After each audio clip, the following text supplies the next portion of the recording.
This week on Rockstar Superhero.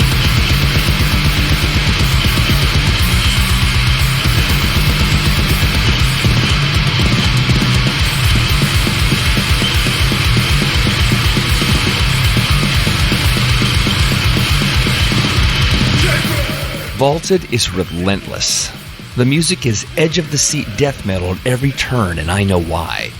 When you have a founder like Christian Henderson, who is an absolute bundle of kinetic energy, there is no way not to be relentless. Fortunately, Christian was able to step away from his day job to sneak our interview in, and although I stumbled here and there, I have to give it to him. Christian knows exactly what he wants and where he's going, and the evidence is in the new record, Left in Despair. Some fans love it so much they are paying a premium for it online in tribute to this powerful musical force. That power can overwhelm, but you know exactly what you're getting in the very first 10 seconds of this album. It's insane in the very best ways. This is my frantic interview with the leader of Vaulted, Christian Henderson, on the Rockstar Superhero Podcast.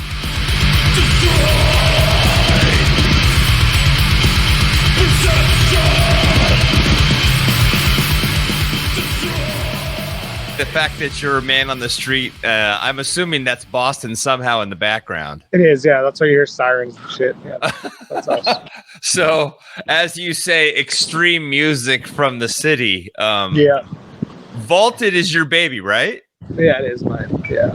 So, tell me about putting the band together, and why did you pick these particular guys? Well, it's kind of funny how it worked out. So Cody and I, the singer, we played in a band together before this one. I was the vocalist, he was the drummer. We toured around for a while. We were called Matahari. We toured around for a bit. We played a lot. We eventually broke up and we weren't done playing music, obviously. Yeah. So I decided to switch to playing guitar. I got him to play drums initially. So me and him wrote the good part of the beginning of our music, and then our drummer at the time just decided to quit.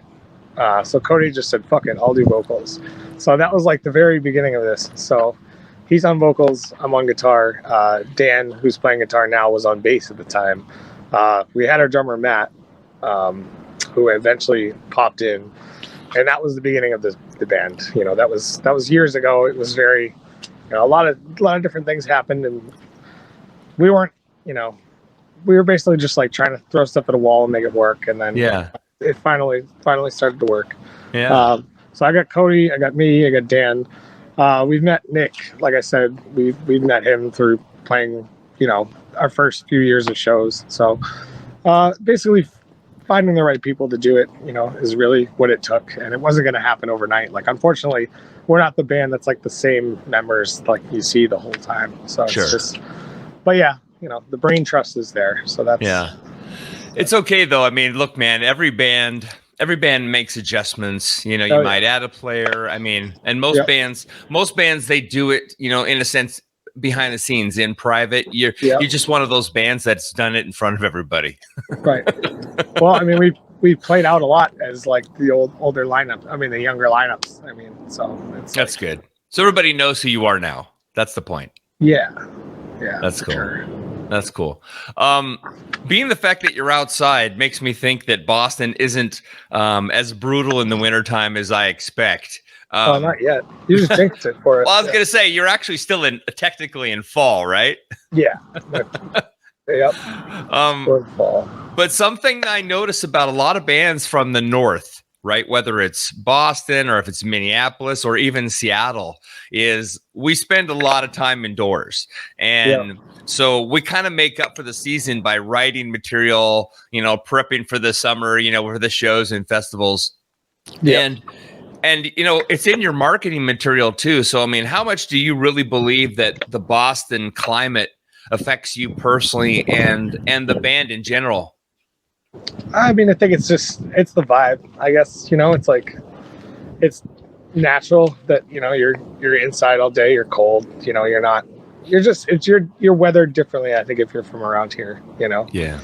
So yeah. I'd say that's, it's the same reason that any sort of like musician or creative person, I guess would say that their environment has something to do with the influence on their, on what they put out. Yeah. That's why you hear like, bands from, Norway in the snow, put up like dark, cold, crazy shit. And then like, you have bands from California that put out like, like the Beach Boys. Like it's just like, they really, I mean, it's not just in metal music, it's all over the place. Like any sort of artist definitely uses like their, I guess, uses an influence of their surroundings into their, their art form. So yeah, I guess that's where that comes into play. Yeah. I mean, it's a pretty obvious question, but I mean, I think it's 100% true because everything forms us, right? And right. I mean, like our childhood, you know, how we grew up, what our family is like, how we're treated by our parents or our friends, or how often we move, Yeah, that's true. Have you lived in Boston your whole life or the area? No, I grew up in Salem. Okay. Yeah. So not that far away where they kill witches, That's right. Yeah. So that's totally true. No, I mean, I go back and forth. I still have a house in Salem, my mom and shit, but I live in JP. So, I mean, I go back and forth. Gotcha. I went to school in Boston for like 2 years. Okay. And then, I met most of this band in college. So that's kind of where it was for us. So we're centrally located in Boston, but some of us are from, New Hampshire, California, so it's wow. Place, yeah. Okay. But obviously, I mean, again, the music, the vibe clearly comes from an area that requires that vibe, if that makes sense, right? Yeah. Because you guys absolutely sound like where you're from. How much did your childhood come into play in you growing as a musician and as a songwriter? Well, my mom is actually a swing. My mom's a little older, so she's like a big jazz musician. Like, right, she was in swing bands for a long time. Like, she played sax. She really wanted me. She knew I was creative from when I was young. She really pushed music on me really hard, like growing up. So, nice. That's how I got into it. Even in high school, like I wanted to play football, and my mom was like, "No, you're going to be in marching band." And then, like she pushed music on me for a long time, and then that just became a part of my life. It always was. Like I got classically trained on piano when I was a kid. Then I eventually, played drums, and now I play guitar, and I played saxophone too. Like she's always got me around music, and that's how I got into music. It's definitely because of my mom. My dad got me into golf. That's basically all he did for me. So. Are you a good player? I'm pretty good. Yeah, I play a lot actually. Yeah, I'm like a 12 handicap.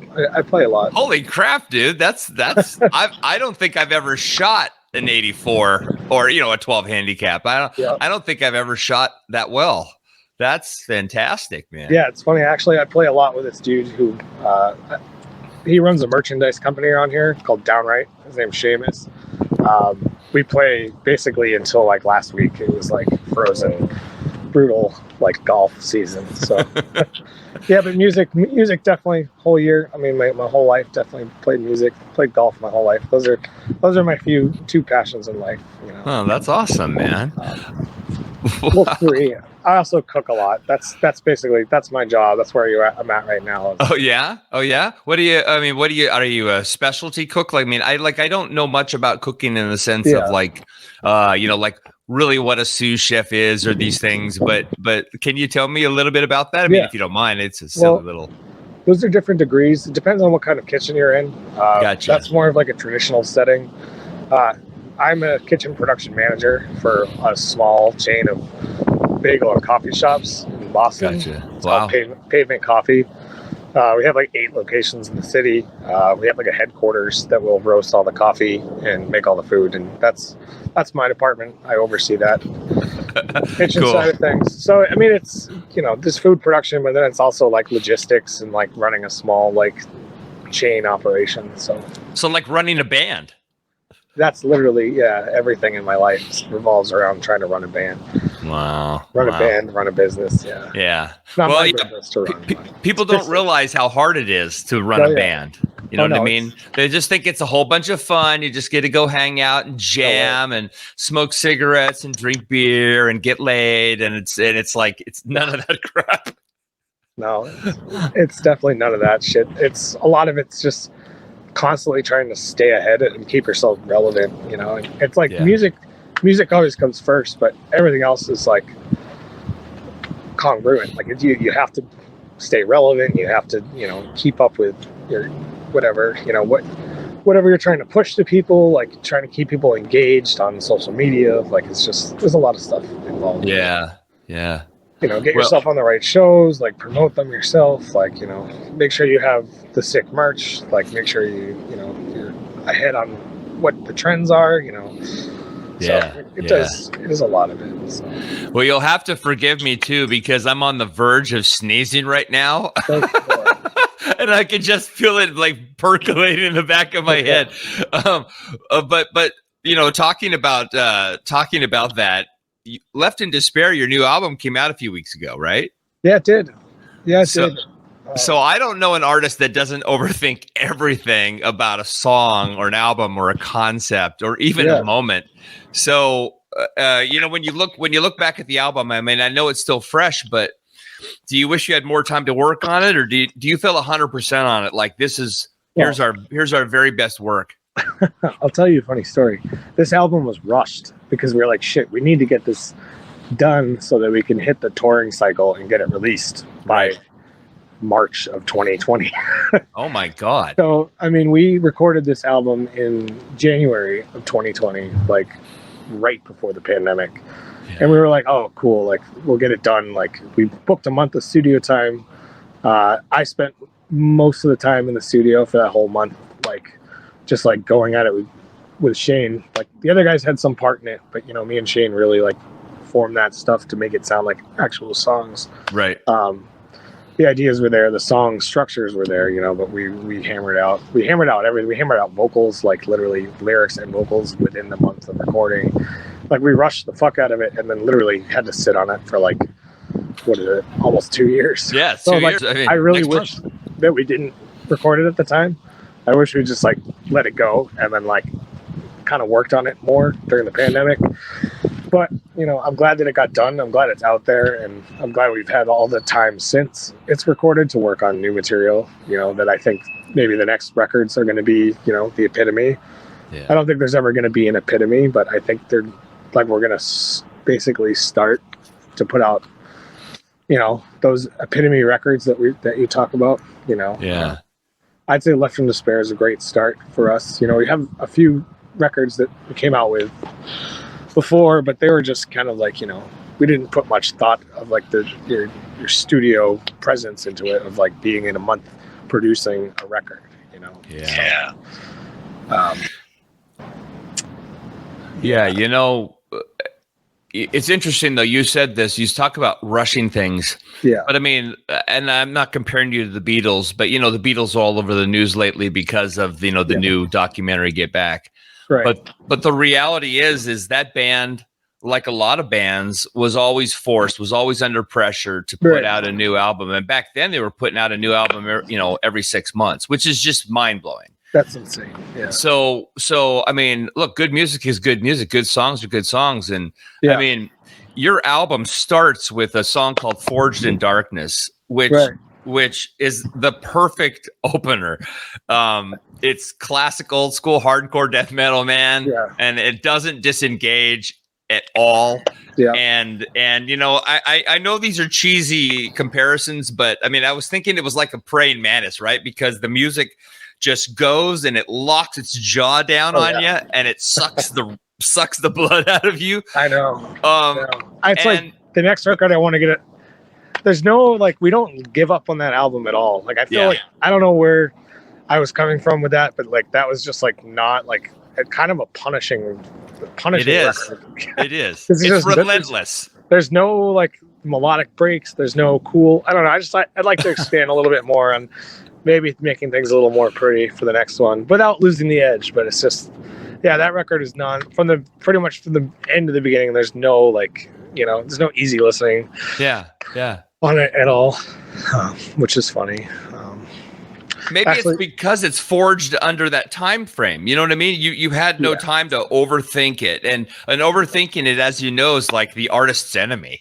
Yeah, basically, our we were all thinking, being like, all right, like we've been sitting on music for so long, like if we're not going to get this record done, then like, what are we going to do? Like, we need to just get this record out there and then like basically have something to work from, right? Work off of. And obviously we're doing that now, but 2 years later. So yeah, it was rushed. It was definitely Forged in Darkness. I wanted to call that the record, but then as the pandemic, basically it became like Left in Despair, because it was like, fuck this. Like, it's just like, whatever, like it's already happening. So like, just call the record Left in Despair. Like, if we had written a record during the pandemic, I would maybe call it Forged in Darkness, because it would have been Forged in Darkness. But the album was literally supposed to come out in March of 2020, and it got Left in Despair, and now it's out now.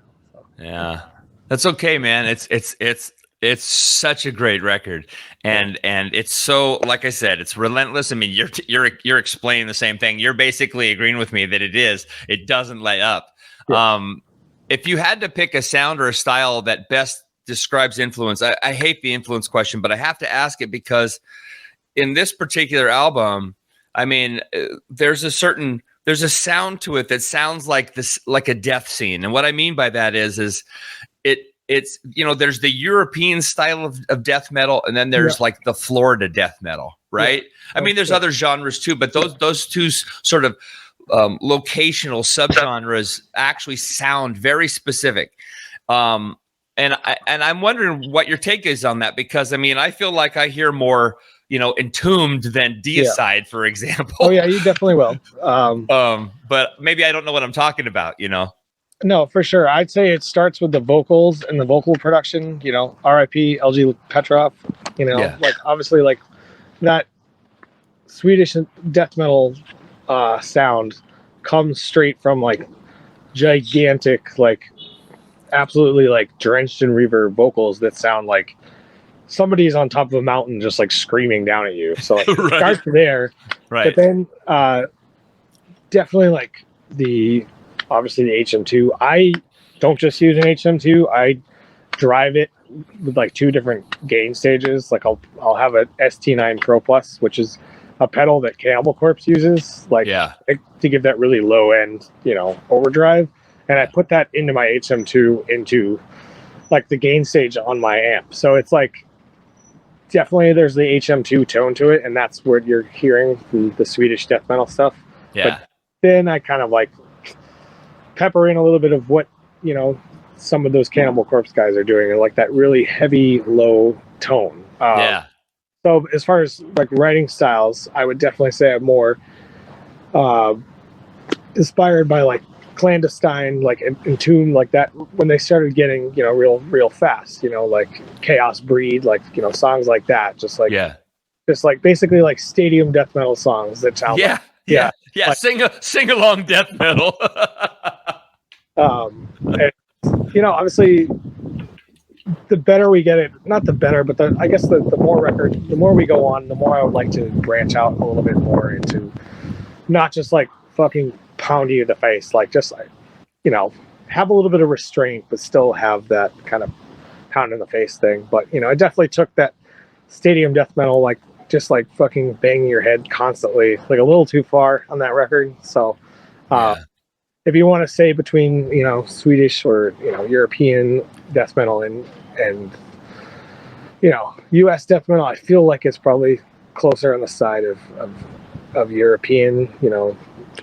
I would not necessarily say that it has the dynamics of Morbid Angel, but I love Morbid Angel. The writing style is just all over the place, and it's just like the dude's vocals are, I would say, have something to do, we could see some sort of comparison there, because Dave Vincent has more of a vocal style that's not like as like it's not guttural, it's like more of like a a shouting kind of like, which I'd say is more like Cody, but also I'd say that Cody's more like the Dismember like kind of vocal style, or like Entombed style vocal style, where it's like it's guttural, but it's not like you can still kind of hear what the dude's saying. Yeah, it's not the deep growl. It's more that mid-range, mid-toned. It sounds like, it's almost like if there's like almost like a punk element to it. And And I think that's what makes it really so attractive. Yeah. I mean, I actually don't like the term death metal. I mean, I get it. It's really in that space, but the sort of the idea behind this genre is so extreme. But I'll tell you this, man, Christian. You were talking about how maybe on the next record you would do, something different, or you would slow things down, or you would, maybe allow. I'm saying you said you would slow it down, maybe, or allow some space, right? But I'll tell you, man, you can't make a death metal fan go away. I mean, and so your fans are who they are. So whatever you do, people are going to stick with you guys. You know what I mean? Not getting away from death metal. I'm just saying make it a little more dynamic. Like you mentioned, Deicide or Morbid Angel. Right. They have some dynamic parts. They have some parts that change and some grooves. More grooves. They're not just in your face 100% of the time.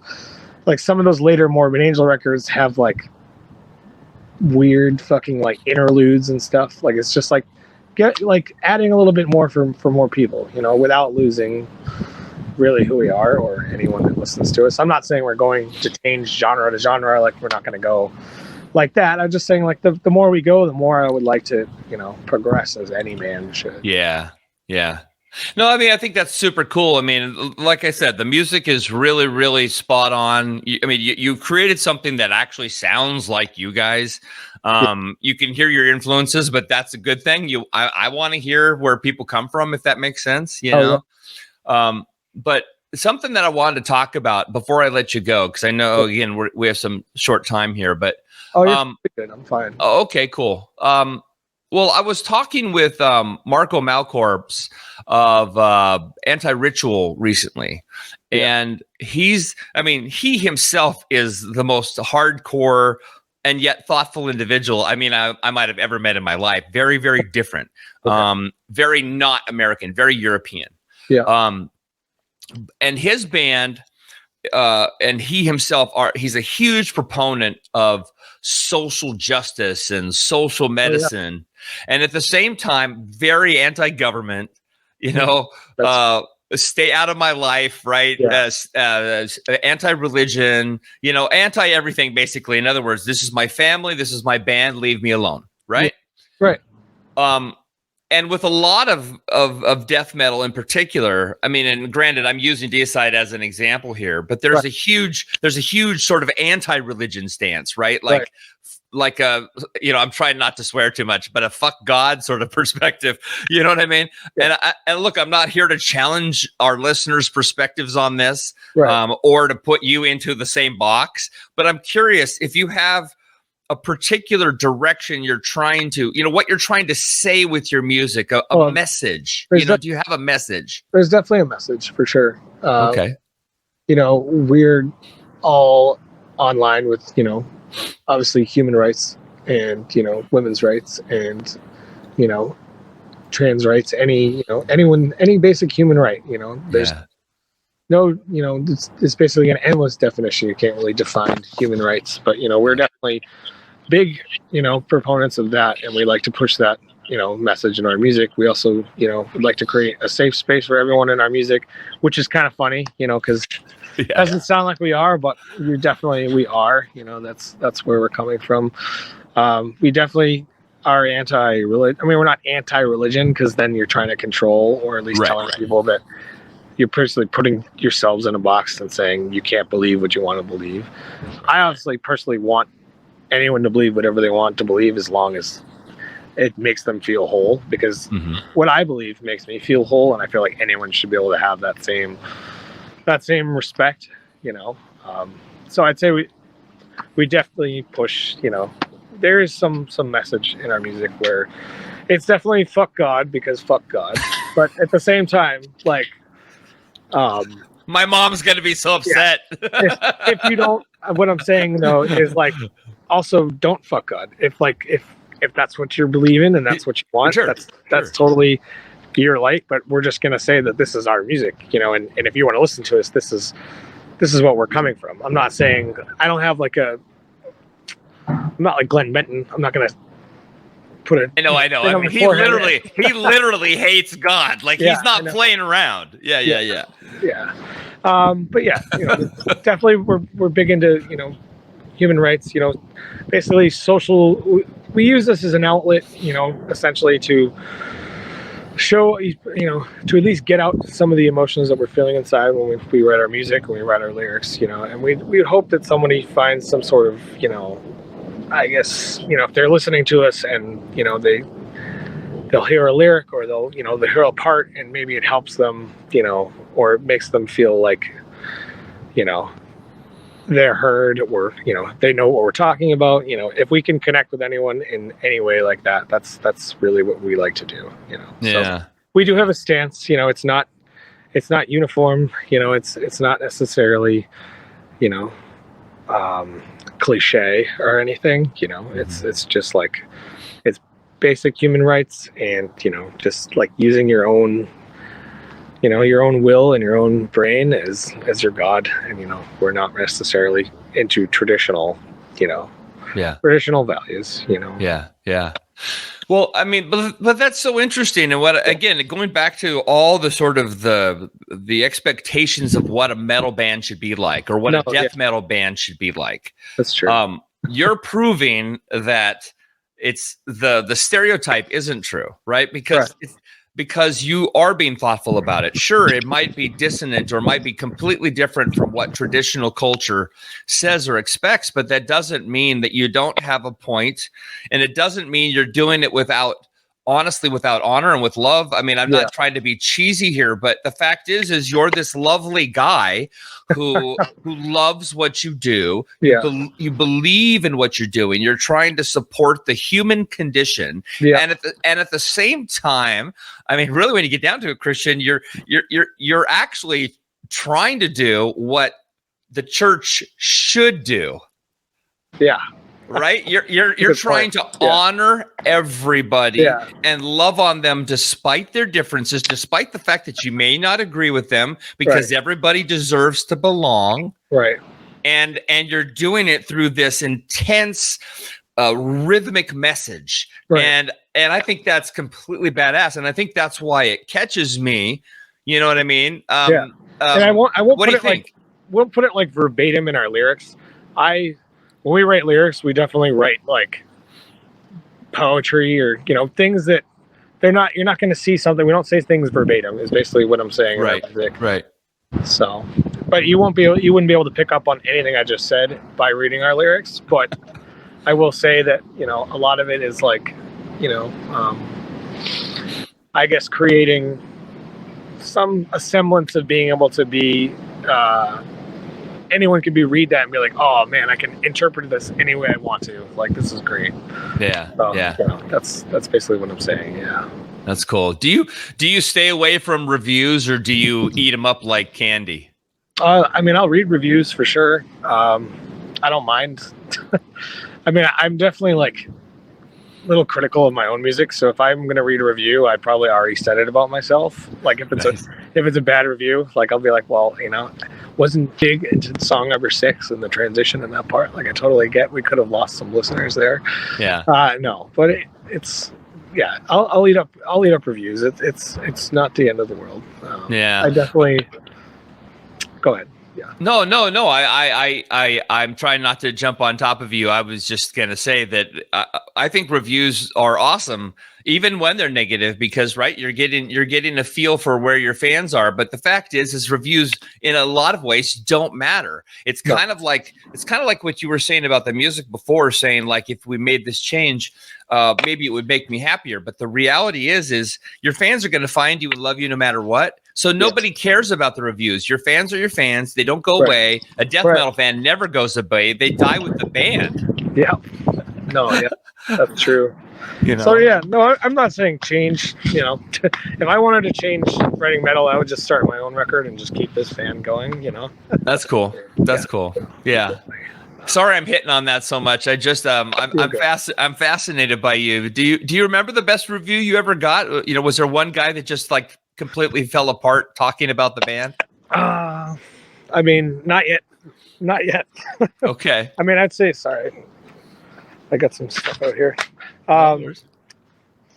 Not yet. I mean, I haven't been floored by a review. I mean, I definitely love to see like a 3 out of 5 or like a when someone's just like, yeah, they never really let up. There was like, it's funny that you mentioned this, but we got a review recently that was just like this, once you get to like song 8 or 9, like they literally just have not stopped. Like, I mean, it's not really the best, it could have been better. It's a good start. 3 out of 5. Like, that's great. That's great. I love to read that. But, I really haven't gotten anything outside of, the minute our record became available on Bandcamp, somebody like bought it for $100 and basically was like, I saw you guys like in Portland, Maine, like, before the pandemic, and you changed my life. Wow. And I was like, cool. That's literally, I don't care what anyone has to say. Like, somebody just gave us $100 like for no reason and said like, thank you for putting this record out. Like, when I saw you, like, you blah, blah, blah, changed my life. And like, that's the kind of reviews that I want to hear. Like, I want to hear actual, like, personal, like, I want to hear somebody that's not just like, doesn't just have like a platform. Like, I'd love to hear from someone that is just, speaking from the heart and being like, hey, like, your band did what you wanted it to do to people. Like, that's great. Yeah. I love the idea too that somebody's paying you a premium, but the fact is you changed their lives, man. Yeah, I know. It's funny. That's amazing. Cool. Yeah. Are you before I let you go here, are you playing a release show tonight? Is that what was I reading that correctly? Yeah. We actually had to reschedule them because our drummer the drummer at the moment got COVID, unfortunately. Oh, that's awful. I'm so sorry. Bad. So we were luckily, like, I stayed on top of this. I booked a rescheduled date just in case, because I had a feeling, right. In case. So we rescheduled for January 7th. Okay. Same band, same venue. Okay. So that should be good. Unfortunately, the New Hampshire show that we had booked has to get rescheduled to further notice, but we have a couple shows around that, so we actually ended up booking like a weekend tour around next month. So that'll be the proper release shows, Good. So well, I'll make sure I get you linked up with everybody because I want people who hear this, certainly if they're curious after our race through this thing. But I think you guys are completely badass. My last question for you, man, is pretty simple. With Vaulted, having the new album and then you have some of these tour dates and festivals. I'm hoping you're going to do some festivals soon. Do you have any new material in the hopper? Any new singles that are coming out? Well, we have a few songs that we've been working on. We just have to go record them. Gotcha. We were thinking about just self-releasing them, for a minute. Just like kind of do a couple singles here or there. The bummer about this record is we had a couple of people that were planning to put it out, and then like pandemic happened, and then we basically murdered any sort of like momentum we had going. So we'll probably start putting out a couple singles because I don't want to rush into writing another full length. It's never good, I think, to like, because then you might find yourself with ideas that should have been on the record before. So you'll expect a single or two from us soon, I think. That's good. I'm not sure when, probably as soon as we get it recorded and figure it all out. So that's good. Well, I'm glad Dave turned me on to you guys, man. It's so cool to meet you, Christian, and there's something about you, man. It's that sweet nature, and you can feel the relentlessness in you. You just got a pile of energy, and I love it, man. And I wish I could hang out with you in person because I know I would have a good time. So, where do you live? I'm on the other side of the country, brother. I'm in Seattle. Well, when we come through, I'll hit you up. Okay. We'll link up.